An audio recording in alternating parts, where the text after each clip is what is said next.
بسم اللہ الرحمن الرحیم۔ سب سے پہلے آپ سب کو میرے چینل پہ خوش آمدید۔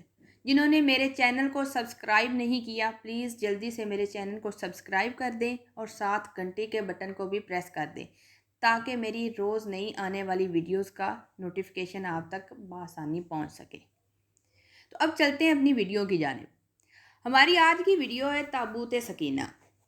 تابوت سکینہ ایک ایسی قوت جسے جو بھی حاصل کر لے گا وہ دنیا میں کامیاب ہو گیا، وہ ساری دنیا پر راج کرے گا۔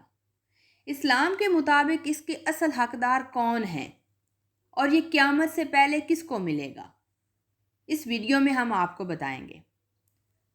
تو ناظرین، کوئی بھی دور ایسا نہیں گزرا جس میں یہودی، عیسائی اور مسلمان آپس میں لڑتے نہ آئے ہوں یا ان کا کسی بھی بات پر اختلاف نہ ہوا، لیکن تابوت سکینہ ایک ایسی چیز جس کو لے کر سبھی اس بات پر متفق ہو گئے کہ یہ جس کے پاس بھی ہوگا وہ کامیاب ہو جائے گا دنیا میں، جس کی عظمت اور حرفت بہت زیادہ ہے۔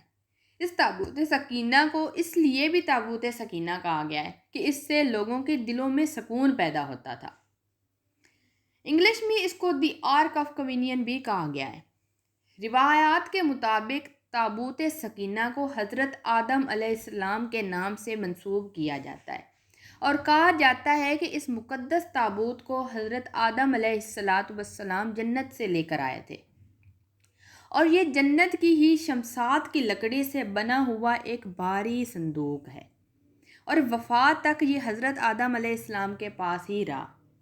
جب حضرت آدم علیہ السلام وفات پا گئے تو اس کے بعد یہ تابوت اپنے جانشین بیٹے حضرت شیث علیہ السلام کو دیا گیا۔ اس طرح یہ تابوت بنی شیث میں منتقل ہوتا گیا، یہاں تک کہ یہ حضرت یعقوب علیہ السلام تک پہنچا۔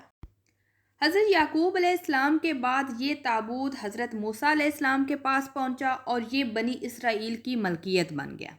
حضرت موسیٰ علیہ السلام نے سالوں صحراؤں میں پھرنے کے بعد اپنی قوم کے لیے ایک عبادت کی جگہ بنائی جہاں آپ نے اس تابوت سکینہ کو بھی رکھ دیا۔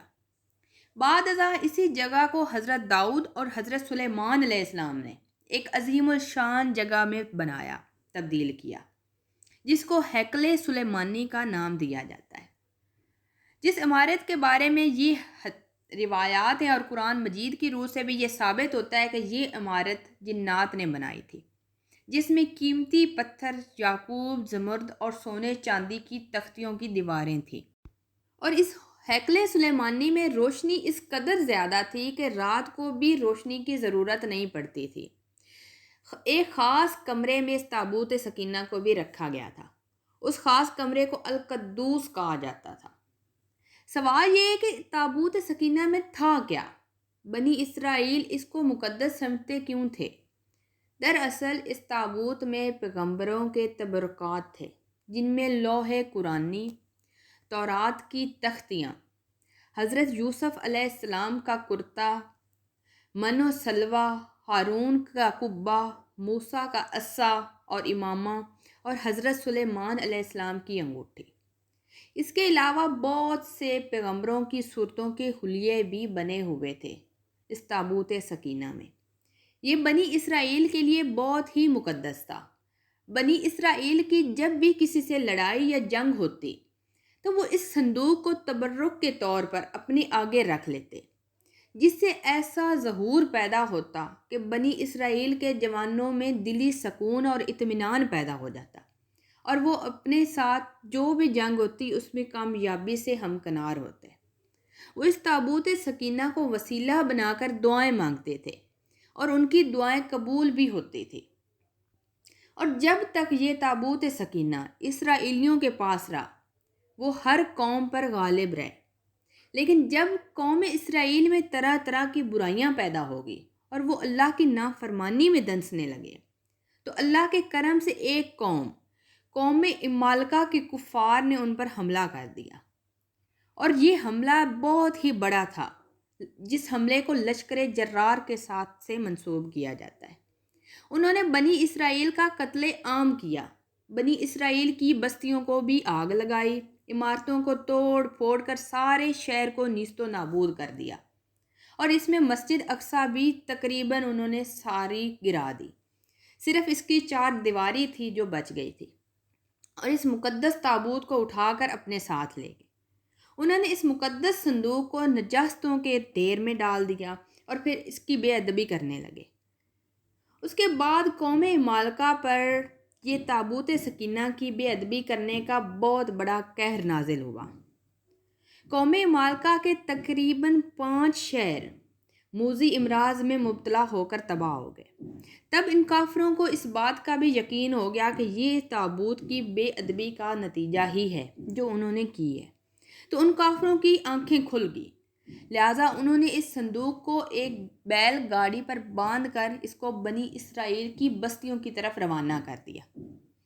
اللہ تعالیٰ نے اس صندوق کی حفاظت کے لیے فرشتوں کو مقرر کیا جو اس کو حضرت شمعون علیہ السلام، جو اس وقت بنی اسرائیل کے نبی تھے، ان کے پاس پہنچایا۔ ایک بار پھر بنی اسرائیل کی کھوئی ہوئی نعمت انہیں دوبارہ واپس دی گئی، جیسا کہ سورۃ بقرہ میں ہے، اور ان سے ان کے نبی نے فرمایا کہ اس کی بادشاہی کی نشانی یہ ہے کہ وہ صندوق آ جائے جس میں تمہارے رب کی طرف سے دلوں کا چین ہے اور پیغمبروں کی چیزیں ہیں اور موسیٰ اور ہارون کی درگاہیں ہیں، اور اس کو فرشتے اٹھائے ہوئے لائیں گے تمہارے پاس۔ بے شک اس میں بڑی نشانی ہے تمہارے لیے اگر ایمان رکھتے ہو تو۔ لیکن یہودی قوم اتنی نافرمان اور سرکش قوم تھی کہ ہر زمانے میں کسی نہ کسی برائی میں مبتلا ہو جاتی اور اللہ تعالیٰ کی نافرمانی کرنے لگتی۔ لہٰذا جب ان میں دوبارہ سرکشی، کفر اور نافرمانی عام ہوئی تو اللہ تعالیٰ نے ان کی طرف بادشاہ بخت نصر کو قہر بنا کر نازل کیا۔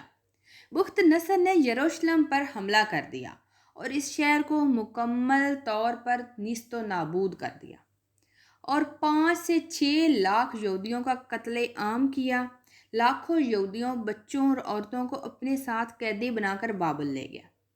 ان تباہیوں کے نتیجے میں تابوت سکینہ کہیں غائب ہو گیا اور آج تک اس کا کوئی سراغ نہیں ملا۔